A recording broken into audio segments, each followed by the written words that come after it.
financial freedom if you hold your own keys.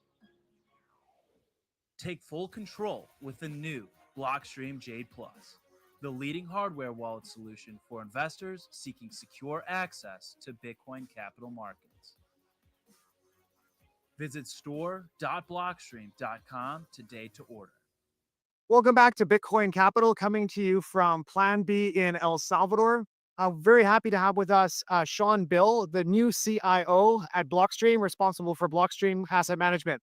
Sean, thank you for joining us today. Yeah, thank you for having me, Jesse. Great. So to start off, could we maybe talk about your background? What did you do before Bitcoin, and then how did you eventually find your way to Bitcoin? Yeah, so I actually started out like at the Chicago Board of Trade on the floor of the commodities exchanges when it was open outcry still. So 1994. Worked down there for 4 years, then shifted into the bond market and started trading cash bonds. Was at a fund called Bradford and Marzek, which went from like 800 million to 10 billion in 4 years, which kind of put me in a position where I could start a hedge fund. And so in 2004, started a hedge fund and did that through 2011, doing global relative value and macro. And then basically with the zero interest rates and quantitative easing, all the relative value went away.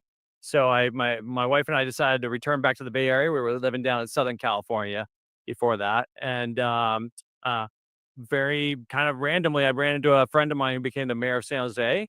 And I ended up becoming a trustee of the pension plan of San Jose and the CIO of Santa Clara's pension plan and the senior advisor of the San Francisco Employees Retirement System, sit down their hedge fund selection committee. And then did that for 10 years and went on to back into the hedge fund world, was doing multi-strategy credit and private credit. And then met Adam back and decided to come over and join him on the mission to try to bridge the gap between traditional finance and the Bitcoin ecosystem.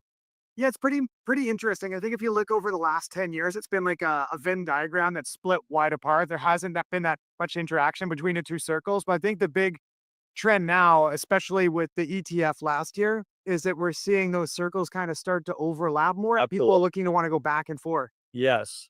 I think that, the ETFs have made it, they provided air coverage for institutional investors to participate in the ecosystem. So I think that we have really kind of unlocked that market a little bit. And I think that, when we first bought Bitcoin at our pension fund, it was very controversial back in 2021. And, I think now a lot of pension funds probably own Bitcoin, may not even know they own it. Yeah, so you were able to buy at the pension fund, you were able to buy Bitcoin, actual real Bitcoin directly. Well, we actually, so government is a little different. It doesn't quite work quite like that. Now, the Houston firefighters, I would say, are the first U.S. pension plan that bought Bitcoin directly and held the private keys themselves. We went through a fund of funds called Skybridge, and our Bitcoin was custodianed at Fidelity Asset Management. So, we took a kind of a couple steps in between to kind of not have the keys on site or what have you at that time. But yeah, I think we were the first U.S. pension fund to have exposure to Bitcoin directly through that mechanism. So what was it that drew you to Bitcoin as an investment at that time? Was it kind of like your macro background? Yeah, no, I think so. I mean, definitely that was the first thing that originally took me off to Bitcoin because up in the Bay Area, it's a relatively small circle of macro hedge funds. You have Peter Thiel, who was running Clarion back in the day. You have Dan Moorhead, who runs Pantera, and then John Burbank, who runs Passport Capital, and they're all right there. Pete Brigger for Fortress down there. So I think, being in that circle, you kind of couldn't help but come into contact with Bitcoin. So I think I first started hearing about Bitcoin probably 2014. 2016 was when I first pulled the trigger on Bitcoin. After I had that run up to 1,000, I was like, oh, wow, this is real. Something's happening here. Cup handle in 2016. Yep. I was like, I need to pay attention now. I'm like, that got my attention. That was my wake up call. So I got into my first Bitcoin in 2016 at like 456. Yeah. Yeah. But I was pretty late to the party relative to a lot of people at this conference. Yeah, that's great. So switching back to Blockstream Asset Management, what is the vision and the philosophy behind this new venture?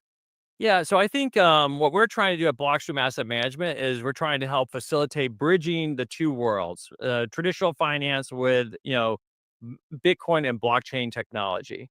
And so we're trying to create some products that can be kind of a link between the two worlds. Okay. And that's kind of the original idea here. And also a secondary thing is also we want to try to help spin the flywheel faster for Bitcoin. That's really important to Adam and I, that we are contributing to the community and trying to help facilitate unlocking bottlenecks that might currently exist in that community. Great. And what kind of investors are you guys targeting? Well, I actually just flew in this morning from Miami. We're at iConnections, and that's probably the largest U.S. Conference for LPs and GPs to come together. And the investors that we're targeting, we actually had like 50 meeting requests, and we had to shut it down because they only have like 18 slots a day, and we ended up splitting our group into two. And I'll tell you, the ones that were interested we had Indian tribes, we had pension funds, we had endowment funds from colleges, we had the multifamily offices, RAAs, RAA platforms, I should say.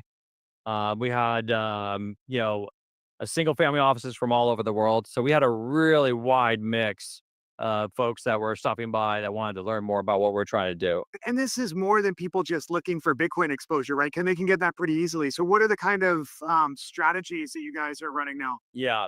So we are trying to build strategies that will complement the options that are out there that I think most of the investors that we were meeting would consider, which are really the ETFs. So most of the investors that we spoke to are in the ETFs, or maybe they have some exposure via venture capital investments, but those tend to be more to the altcoins, and they've had a mixed road on the altcoin journey. So what we're offering is a pure play on Bitcoin and the Bitcoin and the blockchain ecosystem, and we're really not interested in any of the altcoins or getting involved with the ETHs or Solana or any of that stuff. Um, so, our products are really meant, and they are really designed to be complementary to, passive investments, which we think is where most of these investors are starting. They're starting with a passive allocation to Bitcoin. That could be through an ETF, or it could be in some cases more sophisticated investors that actually own the Bitcoin and custodian it somewhere. But we did see that almost every investor we spoke to was pretty interested in what kind of custody we were going to be using. Yeah, I'm sure. What are the types of funds? So we have three funds that we're going to be launching. We have a what we're calling the Blockstream Yield Fund, which will be basically like a money market fund for Bitcoin. Okay. That will probably have a yield target of call it 2 to 4%. So it'd be a low return, low fee product, but really hopefully that one that we can scale over time. The second fund that we're in, and that's really that fund I would say is really meant for crypto treasuries, Bitcoin treasuries, and for hodlers. And we just really want to try to help Bitcoin savers get to that next step and actually earn a return on their Bitcoin. The Bitcoin Income Fund, I would say, is kind of like an intermediate step for investors that maybe are crypto curious, but not quite sure they're ready to embrace the volatility of Bitcoin. And so on that fund, we're looking to basically structure asset-based loans where Bitcoin is the collateral, is the asset. And so there we'll be looking to do, anything from overnight to 12-month loans, anything from 25 to call it 80%, LTVs. And then we'll matrix price the interest rates on that. We think that that market, staying under the 5 million, where it starts to get much more efficient, staying under 5 million size loans, we think we can do probably 8 to 12 on that. We're also going to make a feature for investors. So if you're crypto curious and you want to dip a toe and you want to get the return in fiat, so that you can just kind of get your board more educated about crypto.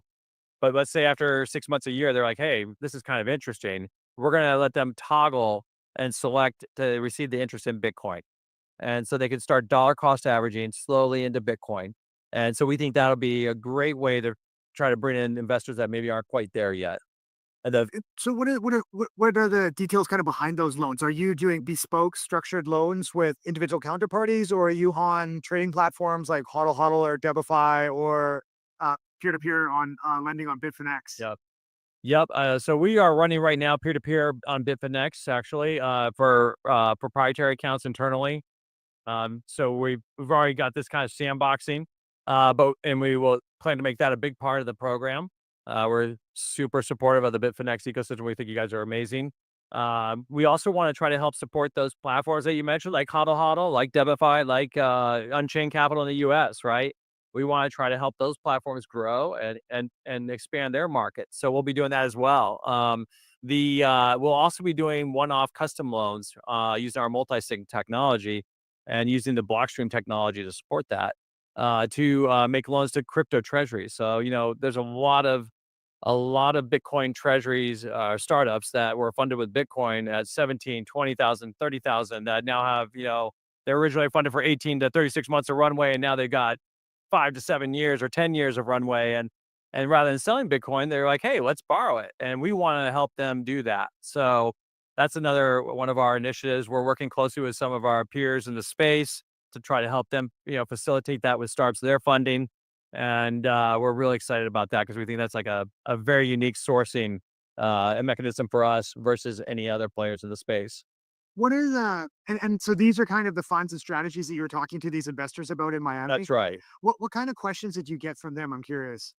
Well, what's the worst case scenario? Well, what can happen here? And, is it possible there will be a flash crash? And, would we get stopped out? And, so a lot of the Because questions the that, Bitcoin lending has, kind of a mixed track record, yeah, right?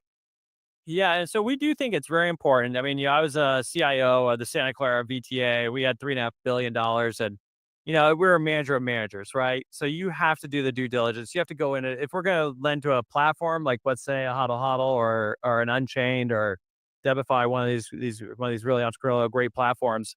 You got to go in there and peel back the onion and vet it and make sure you're comfortable with it. And it might even be possible to set up bankruptcy remote structures there for our SMAs that we could set up with them. So we think there's a lot of ways that we can try to improve on these things. The the other option here is really doing bespoke loans, right? We have a sight line of visibility for several $100 million of loans that we can write for Bitcoin treasuries. And that could be set up with a multi-sig, wallet where you are the borrower. Let's say you get, say Jesse says, hey, Sean, I'll lend you $1 million. You put up 2 million of Bitcoin. We'll have Kameno, which is a company that we just invested in, serve as a neutral third party custody. If that loan gets down to 60 cents on the dollar, we need you to top up to your maintenance margin, right? Or that contract is subject to liquidation. We think that is a really cool, unique way to do these types of loans without ever hitting an exchange or platform. So we will definitely be doing that. We will definitely be, I think, kind of pioneering that space and doing that. Yeah, I wanted to ask that question to Adam today. We actually got stuck for time on the panel that we did Yeah. today, but I wanted to ask him about the Comeno investment and what was kind of the strategy there, and how I Yep. suspect that fits into what you're doing. And I think with all the security tokens on Liquid, which kind of ties back to what I'm doing. Yep. So I didn't get a chance to ask him. I don't know if you can talk about that or. Well, a little bit. I mean, it is a different group within Blockstream, but I will say that one of the motivators there for that transaction is that institutional investors are demanding, safekeeping and qualified custodians. And so for us on our product roadmap, we thought, this would be a critical building block to help us offer a, kind of full stack solution to investors and also to our asset management offerings so that we can partner with Komenu as the custodian of the funds that we're managing. And we know that Kameno is being run well, right? We don't know what's going on with anyone else. So Yeah, of course, that's one of the big impediments to Bitcoin, like institutional adoption has been those, regulatory and mandate restrictions on things like, hey, you can't have your trading counterparty also be your like custodial counterparty right. and all of that. So you need to split that out, right? That's right. Yes. Yeah. Yeah. And so, I mean, we are surveying the market right now. I think we'll have probably 40 different trading counterparties on our funds. So I think we'll have quite a bit of liquidity. I think, we plan to use the OTC markets pretty heavily for the US stuff so that we can really try to, be competitive with the offshore stuff. Obviously, the last 4 years were quite challenging for any U.S. based fund that was going to participate in this space, but things are changing in the United States, and I think We'll see. yeah, I think we're arriving late, but we're going to arrive with a lot of force. I think the U.S. markets are going to start really getting involved. Yeah, that's interesting. So you mentioned, about how this blockstream asset management and what you're doing is I guess maybe also security tokens as well, like how this ties in with your core competency of technological capabilities. And you mentioned using the technology to facilitate bespoke loans. What about tokenization? Will any of the BAM funds be tokenized? Yeah, yeah. So I think that's definitely on the roadmap. And you may have seen that Apollo just announced earlier today or yesterday, I think it was, that they are using Securitize to tokenize a private credit fund that will be doing some lending in this space. So the playing field is already changing. It's changing fast. I think we have far superior technology to Apollo. I know a lot of folks at Apollo, so I feel pretty comfortable saying this. Um, our technology would run circles around theirs. And I think that, what we will end up doing is we will partner with some of our ecosystem, partners to have our funds tokenized. Stoker has been very close collaborative partner with Blockstream. We did the Blockstream mining note. They tokenized that. Adam worked very closely with them to develop the concepts and ideas on that note. That note returned 10. That was a 3-year note that returned 10.2% annualized for 3 years, or 30.6% over that 3-year period, above Bitcoin. Yeah, that's on Above a Bitcoin Bitcoin. basis, not a dollar Right. If you basis. looked at it on a dollar basis, you're talking triple digit returns on that note. So it was a really interesting product. We do have a third fund that I think we missed, as the Alpha Fund. And our Alpha Fund is the one that I'm referencing when I say we're going to have probably 40 different counterparties. The Alpha Fund will be really kind of geared towards the audience that's maybe a little further along the crypto journey, that maybe already has an exposure to a passive investment in Bitcoin, and now they're looking for active management to serve as a satellite around that core position. So we're very excited about that offering. We got a lot of inbound on that. The same with the income fund, a lot of inbound on that. The yield fund, I think, we have a pretty good line of sight of a lot of people that would like to earn a yield on their Bitcoin. So, really that our challenge there is going to be making sure that we can place it and produce a return that we feel is acceptable, to take in more volume. And what are the strategies behind the Alpha Fund? I guess I presume that's Bitcoin outperformance, right? You want to beat Bitcoin. Absolutely. Well, so it's not going to be a Bitcoin plus strategy. It will be a Bitcoin and blockchain ecosystem strategy. Okay. So we will have a long bias towards Bitcoin. But one of the elements of feedback that we got from investors and LPs, not just at iConnections, but before iConnections, when we were talking to different LPs around the country, it was that, we may not be ready for the volatility of just pure Bitcoin strategy. What we're more interested in is how do we extract alpha from those markets?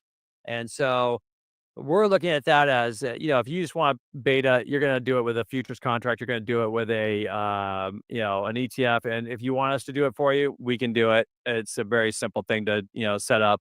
That's another thing that we can help institutional investors with. So with the Alpha Fund, the idea is, okay, we're going to toggle up and down on our Bitcoin exposure. We will hedge downside risk with bear spreads. We will have some other option strategies that we'll use to try to capture when we think that things are moving higher. We will use options to be aggressive on that. Um, if you look at the options market on the Bitcoin ecosystem, you would expect the smile of the curve to be pretty efficient. I actually spent 4 years down at the Chicago Board of Trade trading futures and options. And, this is old Sheldon Natenberg, option pricing and volatility here. So I don't want to go like way off the deep end here with you, but, the curve should be smooth, and it's not. The curve is not smooth. So the different maturities, the different strikes are kinked in funny ways. And there's an opportunity there to arb that out. I mean, you can buy and sell, and different strikes, different maturities, and arb out the kink and make a smooth face or smile. So we think that there's just these great opportunities that are there's just not enough capital chasing them, and trying to make the market more efficient. So we want to pursue that. We're also looking at basis trades. I mean, I'm sure you're well aware of that, and most of your viewers are probably well aware of that. But you can lock in 12, 14%, just selling spot or selling futures and buying spot and rolling down.